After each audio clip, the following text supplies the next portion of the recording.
The bright scarlet moon was bending over the sleepy town, wrapping the houses and the rising church in its light. The streets seemed empty, candle wicks smoldering in the windows. On the cross, tied with a chain, there is a young man. His body shows the blows of the lashes of his torturers. Gritting his teeth and gathering his will into a fist, he bravely endures the cruel blows of the two bloodsuckers. The young man hunched slightly, lowered his eyes and spat the contents of his mouth in front of him, waiting for the result, his body showing even more clearly the signs of the blows, his clothes torn by the lashes and only the cold chains serving as a support. The torturers were amazed at the boy's resilience, who was becoming the cause of even greater anger, his eyes alight with rage. Then the savage spins around and with a booming sound the flying whip delivers another blow to the young man. Shaken by the whiplash and screaming in savage pain, the capillaries in the boy's eyes filled with blood and his gaze looked like that of a man. In the center of the puppet kingdom is always the puppeteer, behind the torturers, a black-robed man sitting on a throne, ordering the savages to stop, to continue interrogating the boy. The eyes of the robed man were absolutely as bloodshot as the eyes of the savages. A haughty and disdainful smile spread across his face. He communicates with the young man with words of last chance. His target was the god system. The young man, his voice trembling, covered with bruises and open wounds, had no idea what the torturer was talking about. Filled with distrust and eagerness to get what he wanted, the robed man strode towards the boy in short, confident strides, his smirk never faltering for a second. The exhausted young man had no idea what was about to happen. With crazed eyes and a smile, the torturer raised his hand above the boy's head. His fingernails were black as coals and the sleeves of his robe had bloody patterns. Letting out his claws, the robed man dug them into the young man's body, with words about all the secrets that lurked in the boy's body. On the cross there remained only an exhausted body that had ceased to struggle, the bloody marks of the lashes and the cold chain that stood in the way. 3 days ago, the seal of the space rift under the protection of the Temple of the Ninth Star was broken. In the wake of the rift, beasts from another planet began to attack. These monsters possessed unimaginable power. Sirens from various points on the planet announced the danger, an imminent wave of alien beasts, and asked them to prepare for battle. Specialists equipped with weapons advanced onto the battlefield, confusion on the faces of most, commanders-in-chief shouting loudly and directing them into battle. The world had just found peace and would soon be destroyed again. The creatures were darkness, and one stronger than the other. The gray-haired guy, smiling teeth, destroyed, with his seemingly heavy, but light, like a breeze caressing the grass, and full of alacrity to fall on the evil sword, the alien wolf. The creatures, upon seeing the legendary swordsman, rushed at him with an unwavering desire to kill. The warrior analyzed the situation and realized that the units holding the rift had been destroyed. Putting all his faith in his precious sword and bringing out all his courage, the hero decided to fight at all costs. The gray-haired guy was Jian 18, an awakened S-class genius, had been guarding the Temple of the Ninth Star since he was 10 years old with his father, Jiang Feng, and was known as the Little Holy Sword and his father as the Great Holy Sword. Jiang Feng and Jian Yi were excellent orators and gave motivational speeches to their troops, and the troops had unquestionable faith in their leader and were willing to lay down their lives for the Ninth Star Temple. Even before Jian Yi was born, 12 cosmic rifts had formed around the Earth. The UN, together with the awakened planets, founded the Temple of the 12 Stars to banish the invading beasts into the rifts and seal them forever. Jian Yi, after a long battle, got up tired, sticking his sword into the ground and taking a deep breath, trying to absorb as much air as possible, decided to ask his father about what was going on. Looking up, Little Holy Sword saw Jiang Feng under attack by 2 huge monsters. Jian Yi tried to shout to his father and warn him of the approaching giant tentacles that looked like sharp spearheads. The tentacles were moving at an unimaginable speed. The tentacles curled around his wrists, and mercilessly dug their sharp points into the hero's body.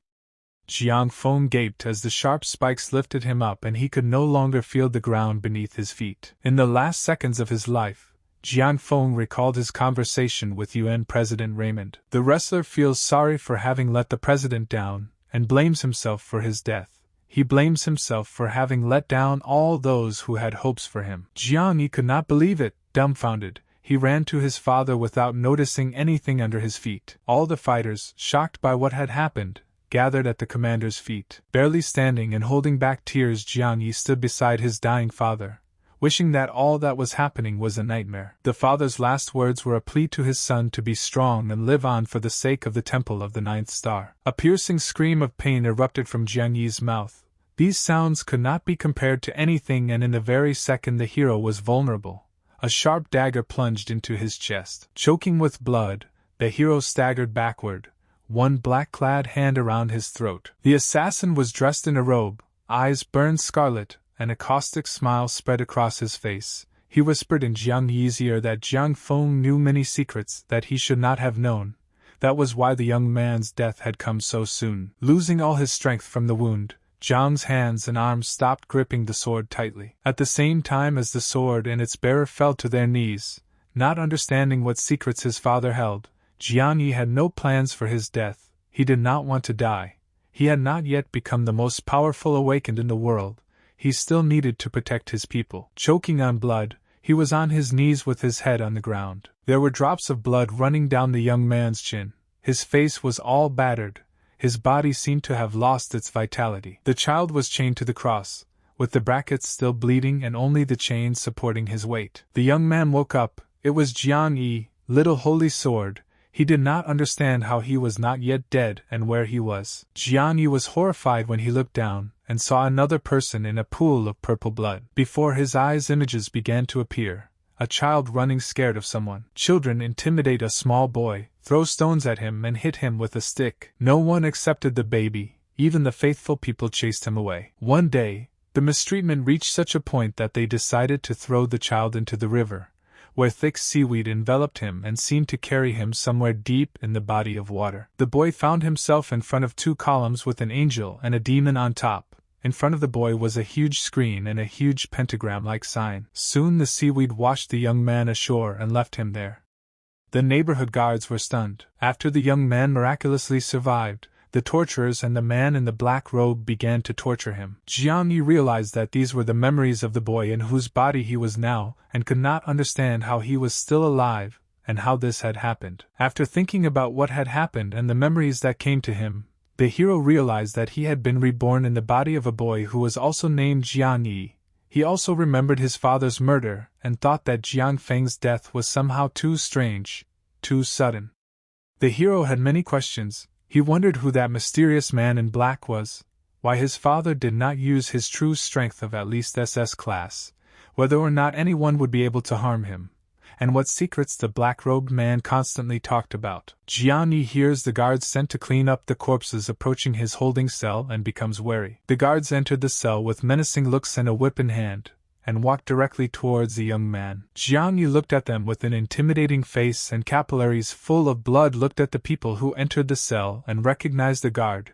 He was the reason why the memory was disemboweled. The guards were not happy that the boy had to spend the night as a slave for the third time, so their task was to send the tormented hero to the underworld as soon as possible. Unlocking the locks of the chains with the key, and freeing his hands from the chains that shrouded him, the boy's exhausted body fell to his knees. The guards sneered and wished only for the hero's death. The boy's body suffered another blow. After the blow, the hero was left lying on the cold floor of the cell. Without waiting for the doorman to leave the cell, the young man defiantly responded to the taunts of the guards. The guards were stunned that their victim was still alive after all that had happened. Jiang Yi did not think for long. He used his fighting skills, and in the fight with the torturers, finding his strength, he flew into the air with a chain in his hands. The instrument of torture for the young man was now an instrument of torture for the guards. The boy skillfully threw the chain around the neck of the Ambo.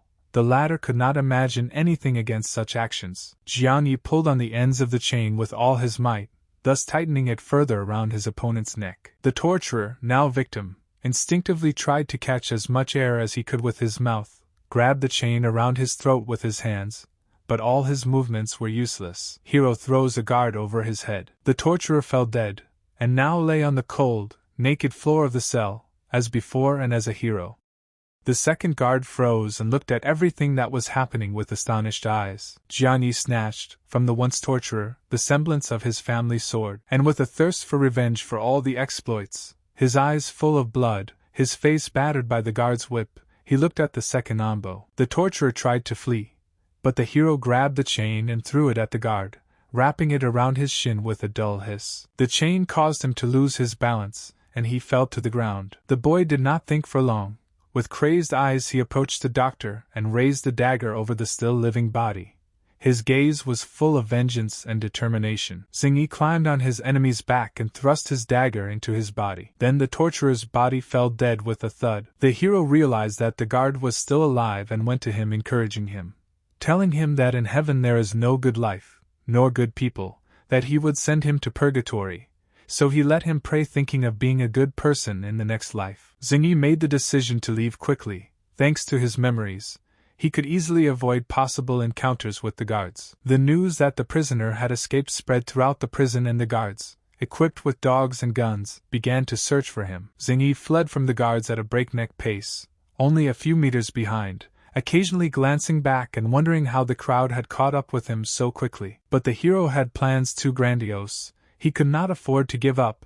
His plans included revenge for his father. After reaching the river, Xingyi decided to jump into it, so he would have a chance to get away from the pursuers. All that remained of the hero were bubbles on the surface of the water and water rings. The street was still the same red and scarlet color, and the falling rain looked like sewing needles. The robed man was furious that his puppets had allowed the boy to escape.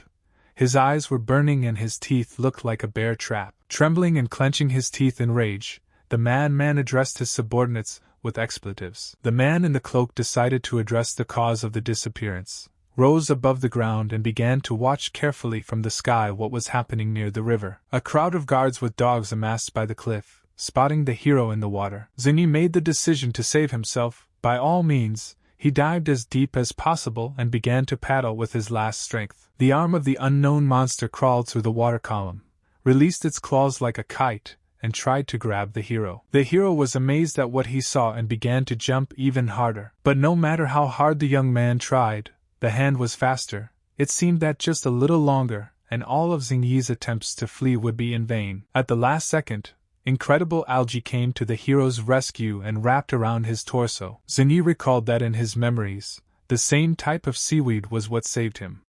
The magic ribbons kept the hero away from his enemies. The robed man was more excited by this outcome than displeased.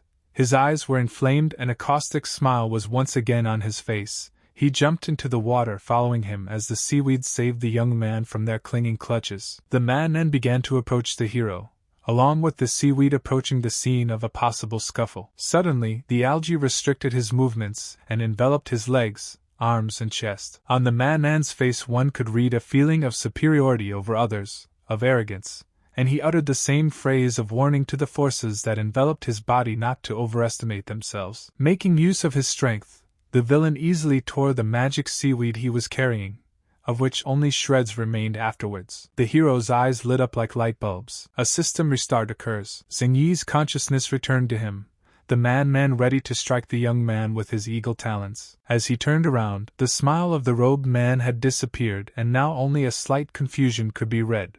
Now he was no longer in control of the situation. A swarm of swordfish swooped down on the villain, knocked him down with their onslaught, and caused him to become disoriented in space. The seaweed enveloping the hero glowed with a golden light. His hair waved. After what had happened to the man in the robe, I was on the verge of vomiting, more and more eager to finish the young man off. The algae created a dome around Xingyi. A moment later, the hero disappeared from sight, and the seaweed returned to its usual calm state.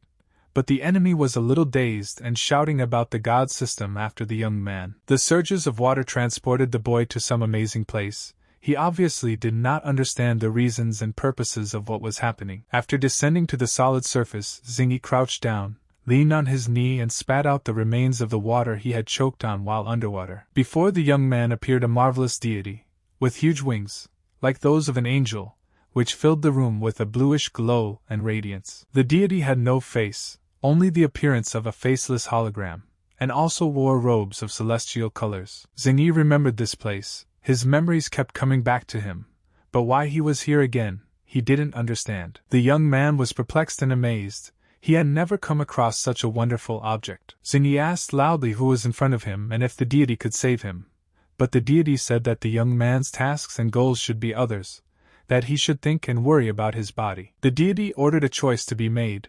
The hero did not realize what choice he had to make. The artificial intelligence showed Xingyi what his choice was. The content said that within 1 year the Earth would face an extinction catastrophe.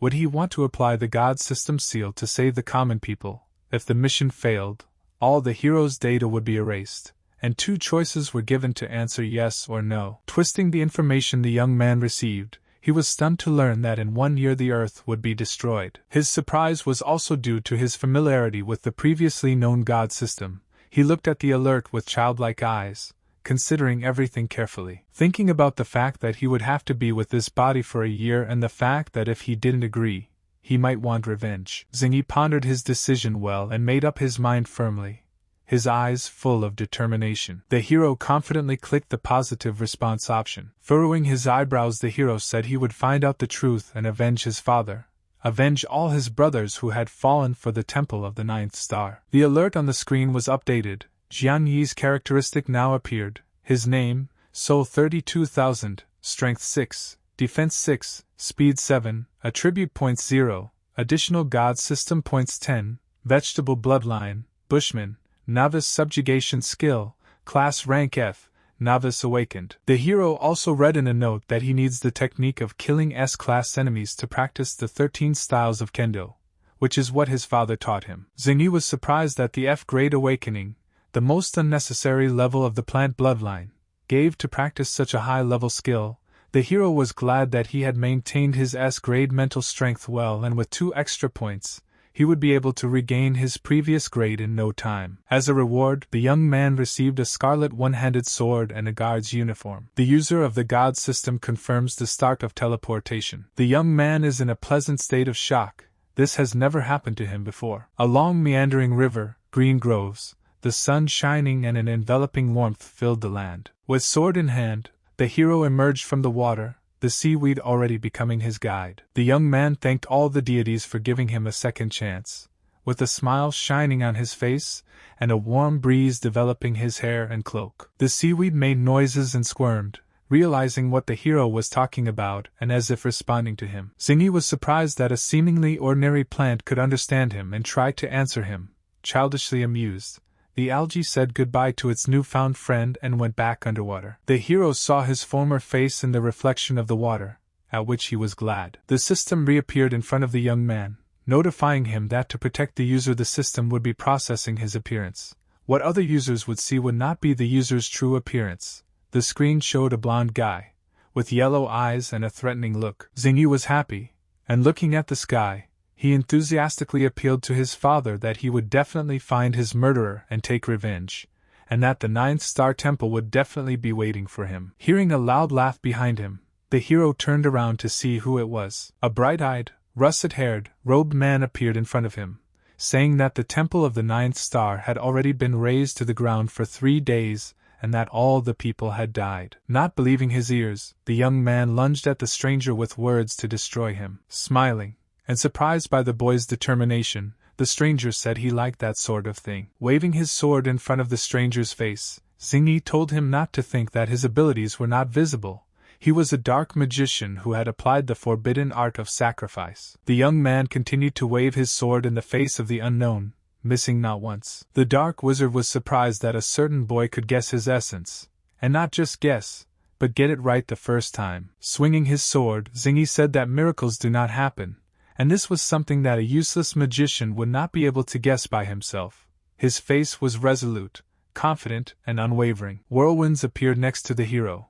After analyzing what was happening, he realized that he was facing a near D-class fighter. Shreds of black dust rose near the young man, enveloping him, but the sword was always ready for battle. Xingyi was surrounded by the 3 shadows of that stranger, and a magic seal appeared under his feet. The stranger began to tell his story that he had recently sacrificed many of the skills of the awakened, and not long ago he liked the sword of a young boy, as well as the kind of hero. He said that the boy has a huge mental power, and the level is low, just the perfect victim, and sacrificing him, the magician will be able to raise his level to D-class. Xingyi gritted his teeth and furrowed his eyebrows, glaring at the announcer with contempt, judgment, and a thirst for revenge. The dark wizard, looking frantic and crazed, began shouting that he had no intention of continuing to run after the boy and asked to be allowed to shake his soul. The madman was seized by an unshakable desire to end it all. His eyes lit up bright purple, the wind had risen around him, currents of air now enveloping him with coldness and fear. Xingyi felt as if the piercing wind was tearing at his head. He clutched his head with both hands, squinted his eyes and cried out heartbreakingly. In front of the young man the system screen appeared again, with the suggestion to apply 13 styles of kendo techniques of killing gods, and stood the choice. It was fortunate that the mental level remained in the S class and the first of the 13 styles of kendo heavenly enchanting. The hero again chose a positive response. The young man collapsed on the floor after the abuse. The magician stood in front of him and told him to feel his pain, that he was not unbearable, insolent, and tried to asshole him in any way possible. After casting a magic spell and gathering dense, bloody clouds above him, the enemy was ready to aim his forces directly at his opponent. But Xingyi was rehabilitated and ready to attack. He smiled with enthusiastic eyes, saying that the stranger was unlucky, because he had stumbled upon the wrong person. Let him go to hell and atone for his sins there. The young man uttered the first killing technique of the 13 styles of the kendo gods and commanded repentance, and the tip of his sword emerged just above his opponent's head, emitting brilliant flashes of a heavenly blue hue. The enemy's eyes were covered with whiteness. He was obviously confused. The magician shouted that the pain was increasing with great force and becoming more and more terrible, and that he could not see anything else. He threatened to kill the young man, calling him a brat. Gritting his teeth, furrowing his eyebrows and raising his sword in front of him, Xingyi questioned whether the once stranger wanted to kill him for good. The mage's body suffered a crushing sword blow to the chest area, and that was the end of his departure. The hero, who had skillfully dealt with his enemy, seemed to have no regrets and was full of determination. Xingyi recognized that he was also on a roll. The dark mage dropped dead with a shocked expression, his eyes still white as lime. For successfully completing a level and eliminating an enemy, the system rewarded the hero with 30 attribute points added to his attribute points, and 300 soul points added to his soul points. The system advised the young man to take the green vial pills to avoid poisoning. The system also advised that items could be placed in the F-class inventory, increasing the item storage space as the level increased. With a chuckle, the young man said it was quite a useful feature. A bag began to appear from the system screen. Xingyi tried on the communication bracelet taken from the magician, which was almost new and could find out the latest news. The hero decided to find out what was known about the Temple of the Ninth Star, because he could not believe about its destruction, since the last time the reinforcements arrived on time. Believing himself to be a computer genius, he disconnected the tracking sensor. A hologram appeared from the bracelet, saying that 2 days ago, the Ninth Star Temple was suddenly invaded by beings from another planet and completely destroyed. He also mentioned that father and sons fought to the end. The fallen warriors of the Ninth Star Temple were 3932.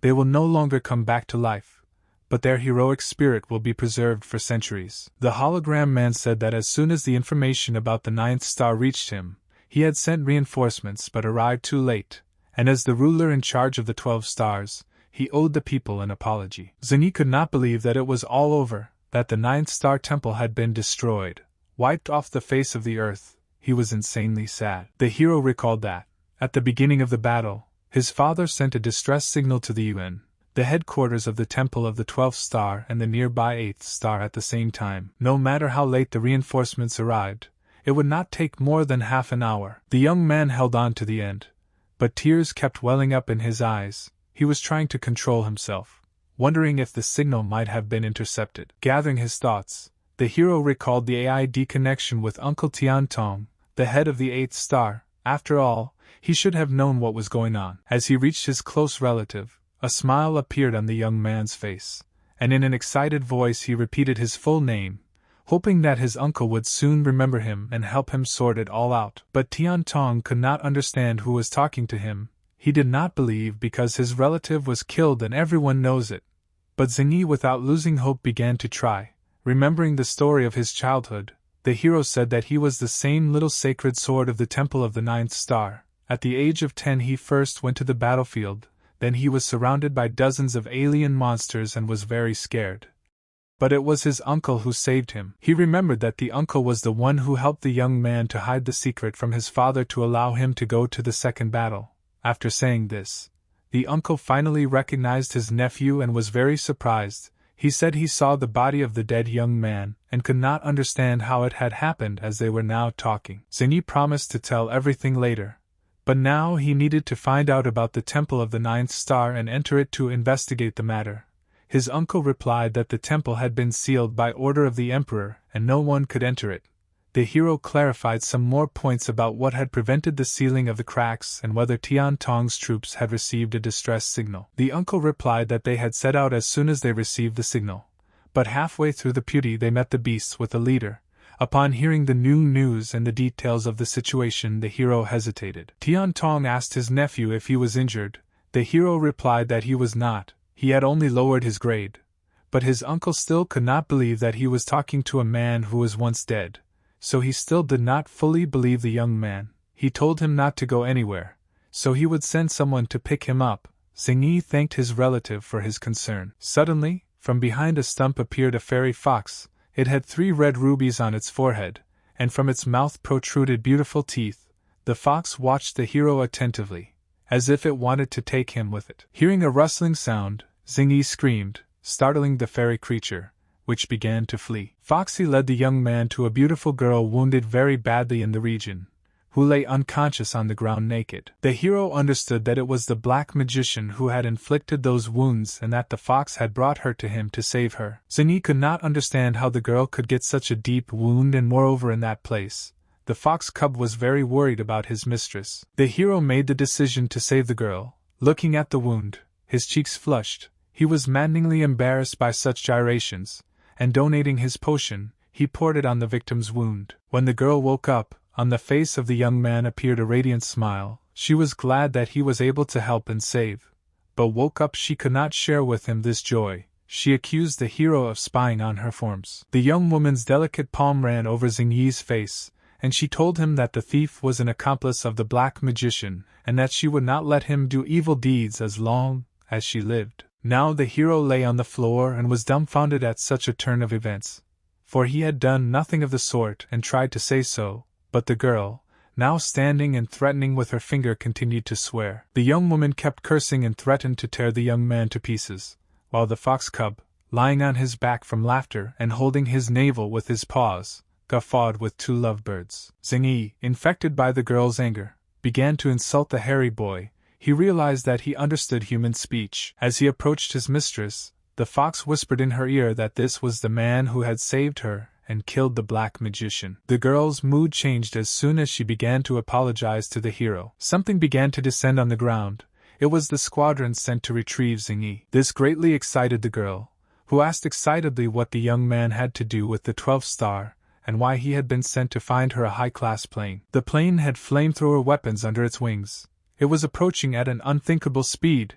It didn't look like it was here with peaceful intentions. The system lit up red instead of blue, with words for everyone to immediately leave the high danger zone. Xingyi could not understand what kind of danger he was talking about, because he finally had a chance to go back and explain everything. There were thoughts that it was still some kind of malfunction. Jiangyi was happy and excited because he could finally take revenge on all the evildoers and fulfill his dreams. The hero began to jump and wave his arms so that the plane would soon notice him and take him away, and he was filled with childlike joy. In front of the young man appeared again an alert that his life was in danger and asked him to seek refuge.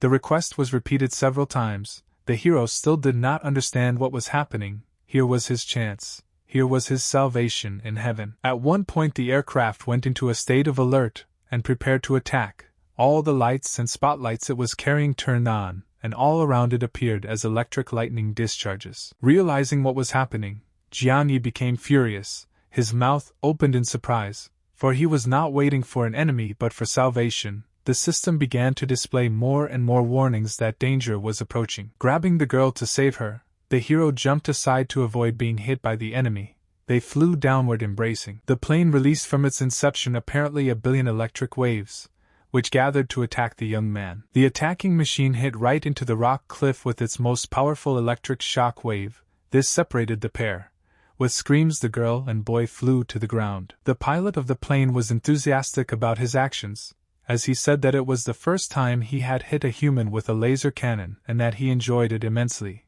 Previously, only alien creatures had such an honor. He also admitted that it had been his superiors who had ordered him to destroy all life in the area. The girl climbed onto the young man's back, for she had only recently recovered from her wound and that helped her to move faster.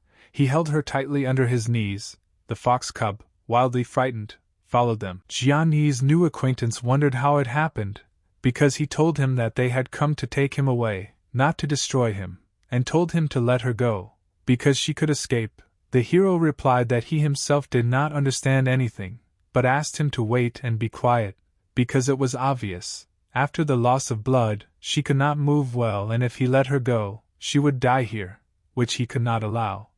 The hero tried to understand why the only person he could trust sent people. The girl asked the young man to run faster if he wasn't going to let that one go, and he had a plan. Jian Yi decided it was time to use the agility points right away. The system was showing speed points 7. The hero turned considerably Yurko and dodged to move, behind him only, and managed to shadow, and below him remained a bright purple ribbon. The pilot did not fail to leave holes from the laser cannon shots. The attacking military man was surprised at how the guy picked up speed so fast, and joked that the guy was a monster. Now he too started to step on the gas and play catch-up. The plane flew after those who were fleeing from it, without ceasing to fire its cannon, but without hitting once. The girl asked the extraordinary fox, which they called San Dao Gang, to help them escape using his skills. The fox, without too many questions, heeded his friend's request, rose into the air.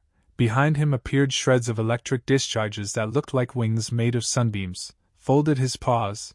The stones on his forehead also changed. Now they looked like 3 flaming tongues of fire. After a second, Saint Daogang pushed insistently, and released the gas that filled the space of his parish. The fox had duplication abilities, so now instead of a young man, a girl and a beast, there were now 2 more. The plane was traveling at an extraordinary speed, leaving no desire to catch up with those who were fleeing. The pilot was burning with rage. He didn't realize who was in front of him, why they were running faster when he was flying almost at top speed, if they were even human. The driver was insanely angry at the victim's trickery, screaming in rage. His hands were nailed to the steering wheel and he was stepping on the accelerator relentlessly. The girl, clinging tightly to the young man, was madly frightened by the blows of the cannon, the whole earth rumbling and bouncing under the hero's feet. The sun shining, the sky clear and calm, the green rustle of the treetops, as if nothing bad had ever happened in the world. With a shocked expression on her face, the girl asked the panting, after an athletic trot, young man who he was, why they were chasing him and trying to kill him, and which star those people were from. The fox crouched down next to a pile of rocks and tried to catch his breath. In Jian Yi's thoughts there were memories of a happy childhood and a loving uncle, the only person who shared his secrets, supported him, taught him, the only person he could trust with everything that happened in his life. But the young man had lost him too. There was no face on the hero, and resentment and bitterness lay in his heart. Realizing that his new friend was going through a very difficult time in his life and was very upset about what had happened and the change of plans, the little girl promised to take care of him, calling herself his little sister, and the little fox gave in to his mistress. But not wanting to involve others in his own problems, Jian Yi refused to worry about the pretty girl and the beast. He said that he would manage and she should take care of herself. He asked that their ways should be separated as soon as possible, since the acquaintance already had the antidote, and was saved at that time. He also said that he wanted to quickly enter the crack in the sky, become stronger, and take revenge on all the offenders. The beauty was very angry at the young man's refusal. She asked the fox if he had rejected her and how dared he. But the fox replied that he did not swear, because her savior had already left. She was surprised by the speed of the F-class only fighter, and remembered that he did not even have time to learn the name of the hero. A week later, the sun rose from behind the low mountains, illuminated the earth with its rays. The rising rays of the sun awakened the leaves of the trees. The buds bloomed, blew, the breeze created a pleasant rustle of bush leaves. The Deloitte settlement, old brick walls on the street, neatly finished balconies, the narrow streets were very quiet. The windows reflected the sun's rays that tried to penetrate the rooms. The entrance to the settlement was accessible. There were not even guards. Such an environment was scary. but at the same time it attracted with its mystery and beautiful constructions of skilled craftsmen. Jiang sat at the table and dined on rice with fish figurines, his cheeks still twitching tenderly as he chewed his food.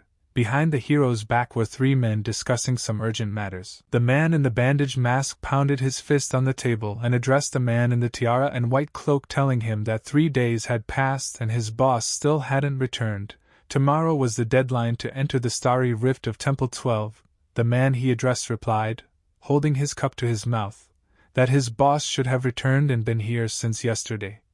But he was summoned by the young master, and they say that an important mage of the group has been killed and no one knows who he might have met. This slain magician was the black magician that Jiang Yi had eliminated while seeking answers to his questions. The news began to be broadcast, saying that due to the complete destruction of the Temple of the Ninth Star, the cracks in the starry sky under its protection were losing stability. The UN was concerned that alien beings were still invading the Earth. For all of the above and for the reasons stated above, the Emperor will call an extraordinary meeting to be held outside the Temple of the Ninth Star. A hooded man with a cloth covering his neck, chin, mouth, nose and cheeks said that the Ninth Star boys were inept because they could not stop the assailants of the little beasts, and asked the guy sitting next to him who the big and little holy swords were. He replied that reputation is always a small price to pay. It is a reputation that people who have been in high places for a long time and have lost their riches have. A third man intervened in the conversation and answering the question about the big sword and the little sword said that they were nothing more than 2 shrimps who had no strength or ability to show their faces when needed and should have abdicated long ago. It was a pity that they were able to cause trouble to the land with their deaths. A second after the stranger's insulting words, a crystal glass filled with a red juice that seemed to ooze scarlet blood flew to the back of his neck. With a scream, turning around and holding the back of his neck, the stranger's forehead bulged, his eyebrows drew together, and he screamed, searching for who had done such a thing and whether that person intended to stay alive after such a thing. Jiang Yi, after hearing the words about his father and himself, became furious. His fist flew to the offender's cheek. Followed by a glass in the back of his head, he fell to the ground, losing his balance from the blow, breaking the table under him. The white-clothed man with dazed eyes did not understand what was happening. The hero was burning with rage. He was massaging his hand with the other. Finally he had an offender he could deal with in the same second, and he didn't even try to calm down. The man's friends, who had received for their language, started shouting, pointing their fingers at the young man. Who was he and how dare he do something like that, if he even knew what territory he was in? Enraged, and protecting the Temple of the Ninth Star, Jiang Yi pronounced that all offenders of the Temple of the Ninth Star would be corpses and began to recite words of technique. The hero's sword appeared over the man in white, with the same technique the young man had used to finish off an acquaintance of the 3 men, the black mage. The man's eyes turned white, he was torn with pain, the sharp end of the sword burned and emitted flaming sparks. The third masked man tried to stealthily attack Jiang Yi armed with a dagger, but his attempt was in vain. The young man is much faster, so he easily and promptly disarmed the unpleasant man, disarming him at the same time. The first victim tried to talk to the guy, asked him what they had done to him, if he had heard about the disaster, and knew who they were from. But Jiang Yi did not care whose they were, whose territory this land was. He said that all those who were injured now had insulted the Ninth Star, insulted the heroes who fought for the lands, and further implored that no one in the room deserved to live in this world. The man across the street replied with a smirk that the Temple of the Ninth Star no longer existed, and that the boy didn't care what they said about him. Staring madly at his sword, the boy replied that they were wrong, for the Ninth Star was still with them. A burly, long-haired man with a bare torso and scars on his chest and face invaded the room, having heard the commotion and that someone was fussing on his property. It was the boss the 3 men had been waiting for. With an anguished look the man turned to the guy.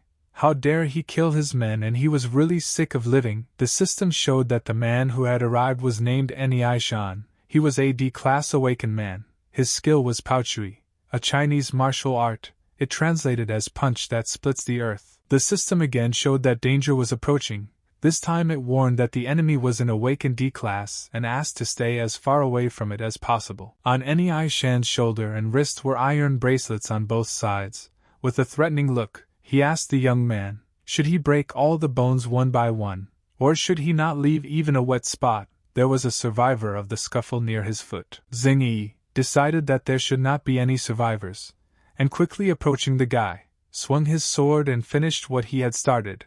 Compared to everyone else, the boss looked huge. He was insanely big. Shan exploded with rage, his eyes lit up with red fire. He was amazed at the hero's audacity.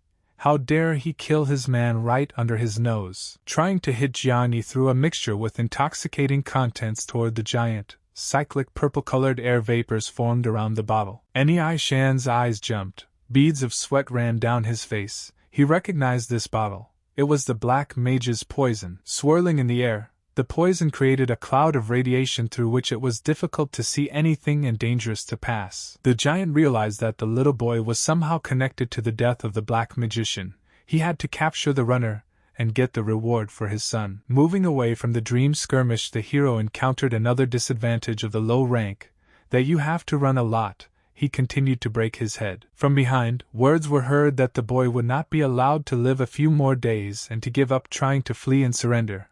The hero realized that he had been overtaken. Nei Shan struck with his huge fist, the size of a huge rock. But Xing Yi was able to parry the attack, almost breaking his sword. The hero was thrown backwards. Sparks flew under his soles. He could barely stand up from such a powerful blow from the enemy. The giant, with a powerful onslaught, decided to use his special technique of annihilation, Pouchui, a punch that broke the ground. His eyes burned and his fists emerged intimidating tongues of flame. With a stunned look, Jian Yi realized that the opponent had an unwavering desire to kill that one, so he began to invoke rather the spirit sword. The giant's eyes and smile were insane. Saliva oozed from his mouth from frenzy and bloodlust.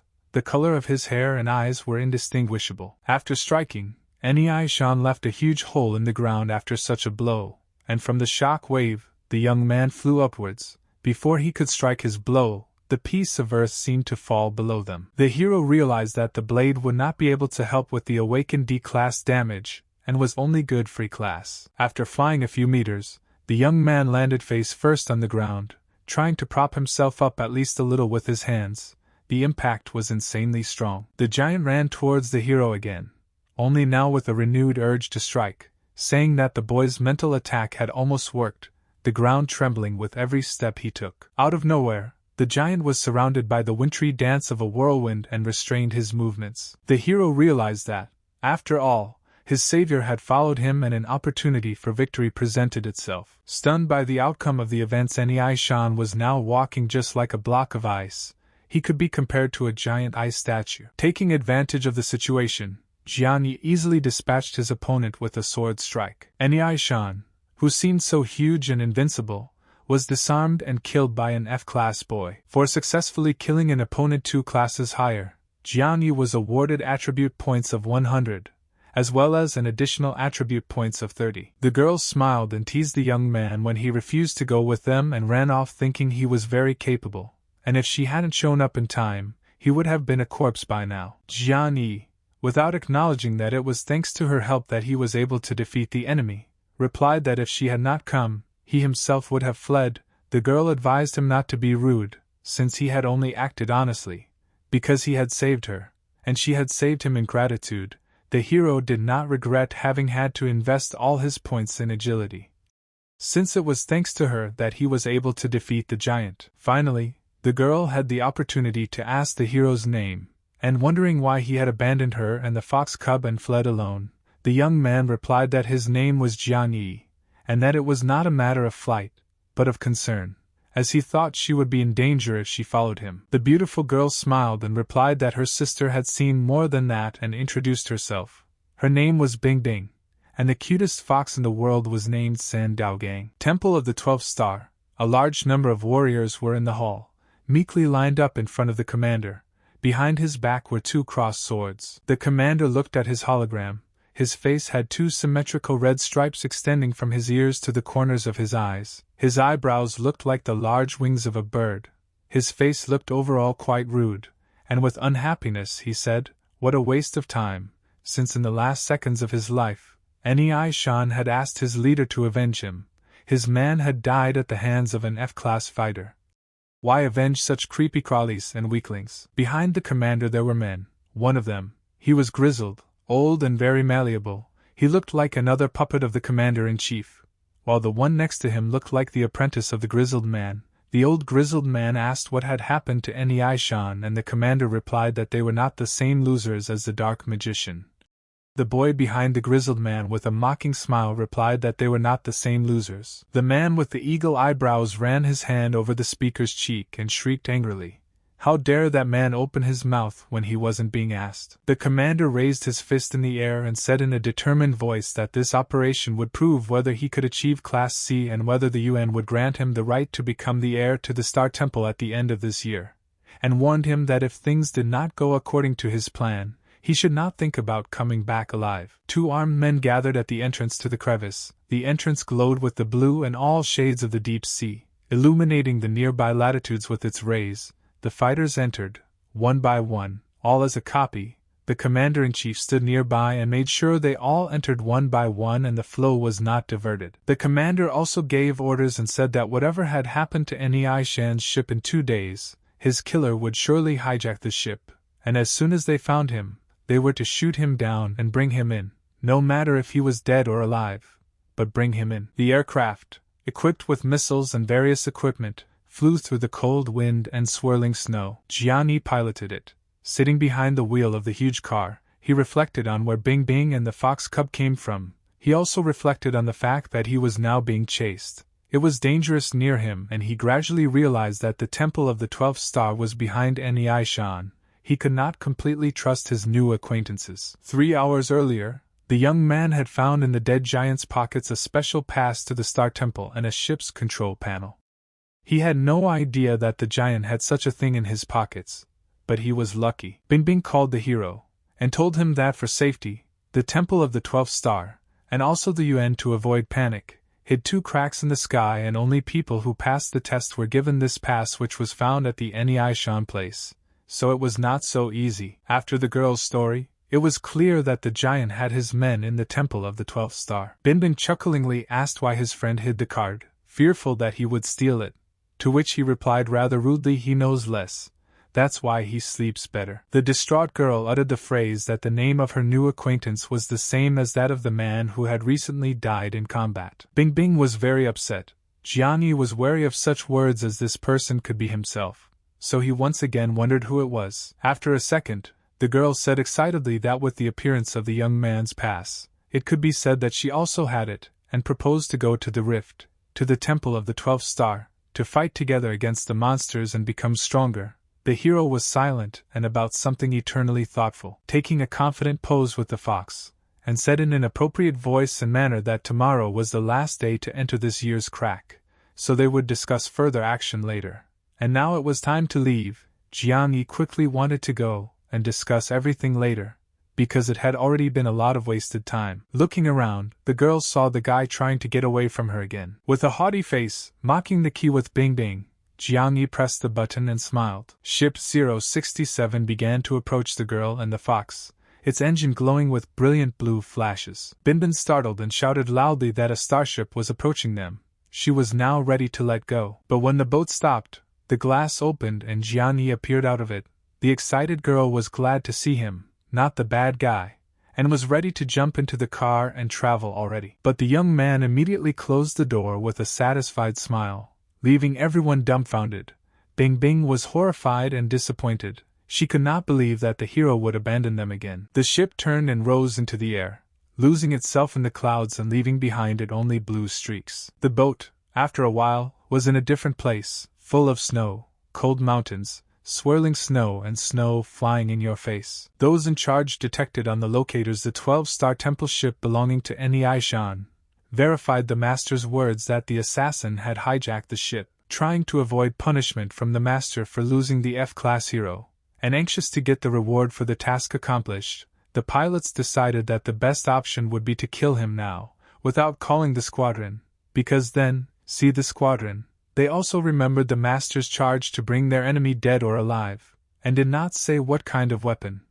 The co-pilot was stunned when he realized what his fellow pilot intended. He wanted to use a light cannon. With a smile of satisfaction, without thinking about the consequences, and without noticing the frightened face of his friend, the pilot replied that nobody would notice how the enemy was neutralized, because the task would be accomplished, everything would be great, they would be praised because they had acted promptly and bravely. This time, the co-pilot, a little calm, believing in his friend, agreed to such decisive and dangerous actions. Holding the ship in their sights, the pilots aimed the cannon directly at it, and began to load, first 1%, then the second, and so on up to 100, until fully loaded. The plane flew at breakneck speed straight into the Star Squadron headquarters building, crashing head-on. A tangle of rumbling, dust, high-pitched screeching, flashes illuminated in blinding scarlet. The plane flew into the building. Only the creaking of the hull, the clinking of iron could be heard. On the ground, from a great height began to fall body parts of the building, parts of the aircraft.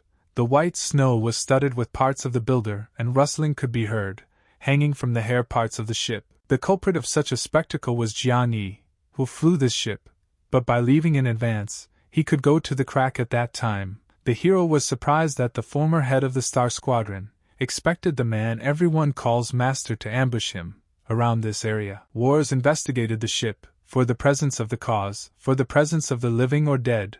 Well, and maybe something interesting, maybe its monsters from another planet decided to put sticks in the wheels. A military man came to inform the commander about the stop, and said that at the crash site, after a thorough examination of the ship, no human remains were found. The commander replied that the energy of the light gun gives a heat of tens of thousands of degrees, everything is burned. Not counting some parts of a special alloy, he ordered to take a picture and write in the report that the mission was successfully completed. Even the man with the ship is completely destroyed. Panicked, a subordinate came running to the commander-in-chief and said that he had just received a report that someone had entered the crack in a pass. The commander angrily replied that why he developed panic. Because the cracks open regularly, for the awakened, every year taking a leave of absence from the government. And the second subordinate supported the commander-in-chief and said that if people enter and exterminate low-level creatures outside the seal, firstly stabilizes the seal, and secondly, develops the defense forces of the earth. The men continued their dialogue. The frightened young man asked on what ship the man had come. A ship had recently arrived. The commander replied, of course, on the one that had arrived a few days ago. The men were torn from their bad reasoning by a ship floating in the sky. Inside the boat were Bing Bing and her furry little fox, dressed in men's clothes and gathering her hair under her kepi. She followed Jiang Yi, gloating that his plan to escape her failed once again. The beast sat excitedly, fluffing her white tail. The girl addressed the pilots, ordering them to hand over the steering wheel to her and leave quietly, and not to forget who their father was, and that in case of what happened, they would be in trouble. The pilots jumped in fear, goose-bumps rose on their skin, and their hair stood up and their eyes looked like circles drawn with a circular. They shouted in one voice that they were ready to hand over the steering wheel to my lady. The men on the battlefield were surrounded by a swarm of alien monsters. There was no end in sight. They were pouncing on people with the desire to tear them to little pieces. There were humanoids, spider monsters and panther monsters, which were not only observed the darkness, but wars stubbornly opposed to them. The master, easily crushing one monster after another, his eyes closed with a white veil, his fist crushing the heads of his opponents, his hair developing from the speed of the blows and the power. On the man's face there was only excitement, desire to kill. It seemed that even the monsters were afraid of him, because he was ruthless and insanely cruel. Sparks were burning and extinguishing all around. He grabbed the monster by the semblance of a hand and pulled him to himself. The commander's fist struck the monster's jaw with crushing force. His eyes were full of frenzy. His smile was shining. His heart was fluttering, filling with blood and rattling with the saturation of killing. The monster's head almost flew off to the other side of the floor. A young man approached the man and informed him that news had come from the wizard Kali that the search area had been reduced to 1 kilometer, and that the exact location would be revealed in a few days. Breathing blood vapor, the commander-in-chief was not very happy with this news. He replied that 5 days had passed and the man's position had not been established. What a bunch of scum, and why he, after spending so much money and effort to train them, was so often disappointed. The messenger asked if the man had noticed that this year there were fewer monsters than last year. Looking at the man with questioning amazement, the master thought, and indeed it was so. The first day was normal, and the next day there were indeed fewer monsters. Purple lightning, 2 huge heads that looked like dinosaurs long extinct, From their mouths came out like an electric ball, the eyes also like lightning, burning with purple flashes. Jian Yu was trying to escape from the clutches of this terrifying monster, clutching the hilt of his only friend and protector, his sword, while behind him, a crowd of angry monsters with glowing eyes like those of a cat in the dark watched him approach. The hero ran into a dead end. Under his feet stretched a cliff, but he managed to stop in time, not to give the monsters a chance to get rid of him so easily. Monsters, too. The situation was only to the advantage. Behind the monster, resembling a dinosaur, fiery lightning, rising, and his roar spread throughout the neighborhood, attracting other monsters. It turned out that the beast had 2 dragon heads, the chest of a man, the legs of a lion, instead of paws, the body of a horse. It looked like a hero of mythical stories, namely a centaur. Leaning on his leg, the hero stood firm by the cliff. The monster stared and glared at him. A darkness of more monsters loomed behind him. Lots of lightning flew around the centaur. But despite what it seemed, everything went according to the hero's plan. The cliff was a trap for the monsters. He confessed it to them so they would have nowhere to flee to. The monsters are not stupid creatures and understood human speech, so they were shocked by this turn of events. Jian Yi talked to the monsters, told them that in 5 days there were too many, killed hundreds of creatures along the way and was able to gain E-class level. He was so successful that even his soul points increased, so it was time to participate in the second of the 13 styles of Kendo God killing technique. Now the hero's soul points are 35,200, strength 253, defense 120, speed 147, attribute points gained are 0, additional God system points are 0, plant blood, bushcraft, subjugation skill, novice, E-class rank, supreme awakened. Determined and lunging only forward. With intimidating shouts he launched himself into the fray. It was time to make one last run. Jumping, the fighter rose into the air. His body looked very imposing. On his arms were visible beautifully marked muscles. His body remembered the battles, and as if he only remembered them, the guy was skill and depth enough, fatally wounded the monster by stabbing him in the belly. The monster did not even have time to touch him. They shrieked from the hero's sword. Having gained determination and seeing before him a goal that was easily within his reach, he was ready to apply his new powers, which he had gained through hard work and immeasurable effort. Applying a new attack, the sword began to cut everyone. It was impossible to count, to see the blows. It was impossible to even imagine how it could move so fast. The strength was not human. The monsters kept attacking without taking a step back. A huge monster with saber-toothed tiger teeth, iron bracelets on the arms up to the elbow, and legs like tentacles with spikes, pounced on the young man. Other monsters could be seen behind. A bat, with sharp bones, a buffalo with a dagger. There was not a drop of fear in the hero's eyes. His face was filled with stern importance, majesty, pride in himself for having been able to survive all the tortures of fate and overcome them. He raised his sword in front of him and prepared to attack the enemy, saying to test his 253 points of strength. Striking out with his faithful friend, the hero delivered a crushing blow to the approaching creatures, which began to descend towards the ground with a shriek. Seeing what happened to the brothers, the monsters tried to flee, after realizing and accepting that it was definitely not with this man that they would come out of their fight alive. So they all backed away with fear in their eyes and dazed. But Jian Yi was not going to let them go alive, not now, not then. He craved revenge for his people. He was willing to kill every criminal in his land, he promised. His eyes were glassy and confident. The hero used the spirit sword technique, destroying the monsters running and trying to hide from him. They would definitely not escape without casualties. They had done too much, destroyed too many lives and done bad things, so their deaths were only for the best. The huge centaur monster was rampaging, roaring with a noisy stomp. Its abdominals tightened and it reared up like a real stalking horse. Its jaws opened as if it wanted to tear its prey apart, and it scattered around it a lot of electric flashes.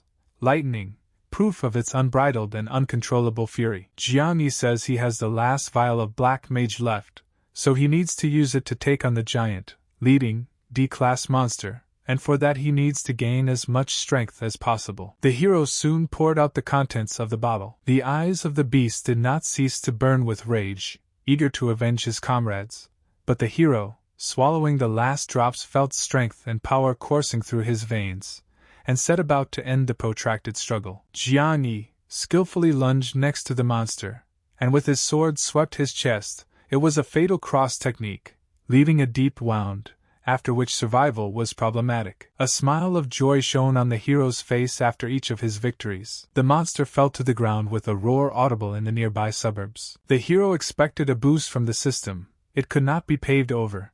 He realized that it was not so simple. As he turned around, in front of the young man's face was a huge electric ball that was about to hit him. It turned out that the monster was not completely dead, but had pretended to be dead on purpose. Jiang Yi reacted quickly, getting up. If he had delayed even a couple of seconds, there would have been nothing left in place. After the beast's blow, another electrified pit was painted on the ground after the monster's blow. The monster was full of strength and was not going to back down. It was ready to unleash another ball of discharge. It roared viciously at the whole neighborhood. Xing Yi did not think for a long time. It was necessary to act before the opponent's next strike, so he delivered a crushing sword strike to the beast. Now the matter was definitely over. The system notified that the hero had finally achieved level D. The young man exhaled. The hero was glad he got what he wanted. There wasn't much time left, so he had to try harder. Besides, the system said that by killing a D-class opponent this time, the hero got 200 attribute points and an extra 100. Xing Yi heard the wild roar of a whole pack of monsters in his left hand. The gray-haired wizard and his disciples came to tell the commander the situation, saying that they had tried, but had only found out the approximate location. The subway energy stream apparently has life, and flows constantly, so it is impossible to make a calculation. The commander-in-chief insulted everyone by calling them scum and said why had they told him otherwise before. He gave 2 more days. If they were not found within that time, they could stay here forever, smiling in satisfaction. The old man could not believe it, for he realized that it was simply impossible, and that they had done everything possible. A herd of fiery beasts were heading towards the commander and his squadron, led by 3 D-class leaders. It was as if someone had summoned them all. The young man behind the commander-in-chief began to panic. It was clear that he was not prepared even to see such an onslaught, not that he was going to fight and win. It is clear that his boss was not satisfied, because he was increasingly convinced of the cowardice of his subordinates. Xing Yi was calmly fighting against the monsters of his unit, but at one point they all started to leave in some direction. The hero did not understand what attracted them, but decided to follow them. Suddenly, huge monsters appeared out of nowhere. You could see that definitely a large range. The gray-haired man told everyone to move out of the way. There was no longer fear in his eyes. The commander, deciding that this was his fight, gathered his energy into a fist, and set about to unleash it on the giant beast. It screamed like a siren of unquenchable fire.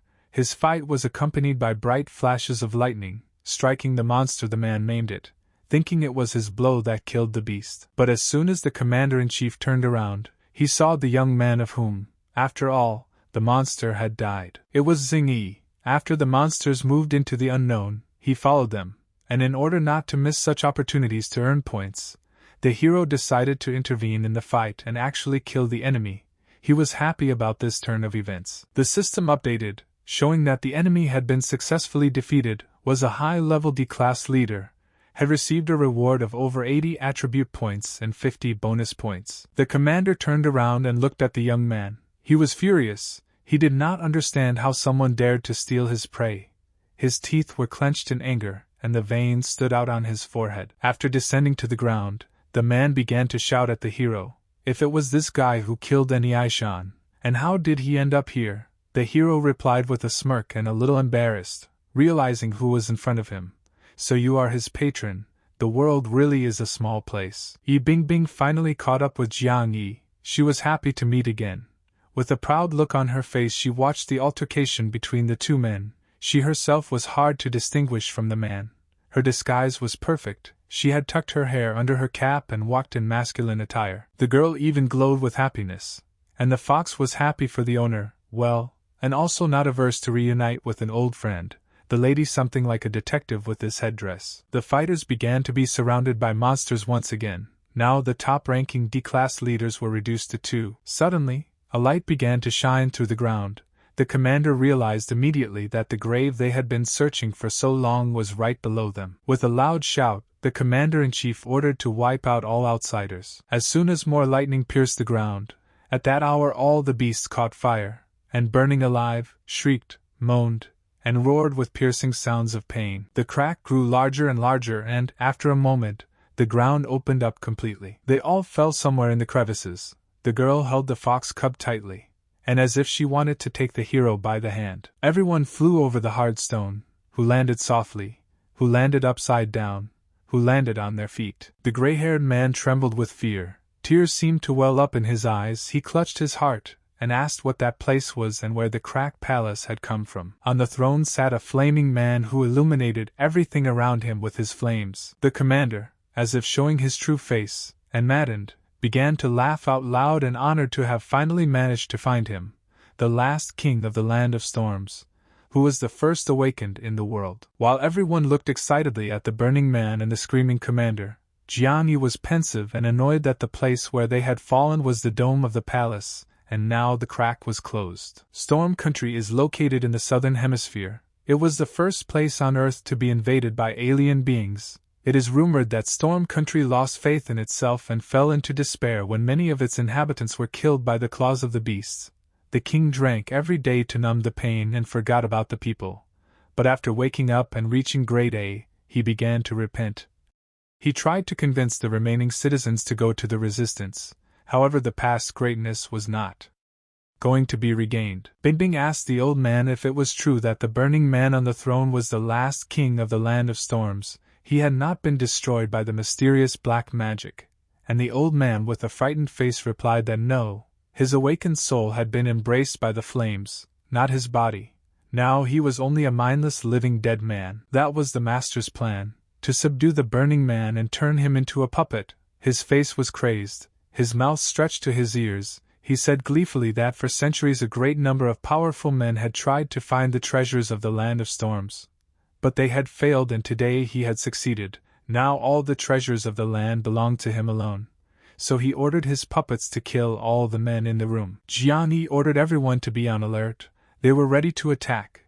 Only Bingbing was very worried about her friend. Not even a minute later, water covered the ground and my feet started slapping. The girl realized that it was not water but such wine, and how could it be here? It smelled a very strong aroma, and if you sniffed you could feel a huge amount of energy flowing in the wine. Immediately the men began to sniff enthusiastically. Admiring the smell, they began to lick with their tongues. They went crazy. They were like cats with valerian. Standing next to his puppets, the commander-in-chief was once again convinced of the futility of his combatants, and did not understand how this could be called the War of the Star Temples, each one mad about his own wine. The system informed Xingyi that this wine is the long-lost Tianzi Smile and is made of 72 rare materials, contains powerful energy, acts as an aphrodisiac, is also comprehensive, improves physical qualities, and once drunk, one enters a state of fanaticism.